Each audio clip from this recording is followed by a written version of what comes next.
Hey, happy Sunday, everybody. Sean coming at you from High Level. So this is an update on the API side. There's two updates here. So first up is right here in the middle. There's no real screenshot for this, but basically agency white label details are in the AppInstall webhook. So this is just a webhook that gets fired when someone installs your app. There's now new details there in terms of things like the parent agency's name, if the parent agency's white labeled, domain, logo, that kind of thing. This was an ask for enhancement on the API side, and so that's now there. And then also a brand new set of APIs here.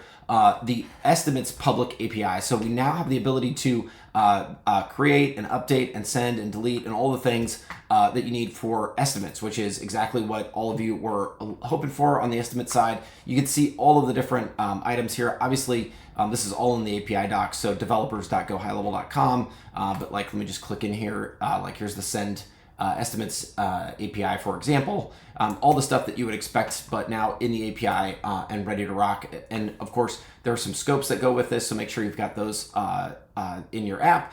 But on that note, I hope you're having an amazing Sunday, and I'll see you in the next video. Thanks.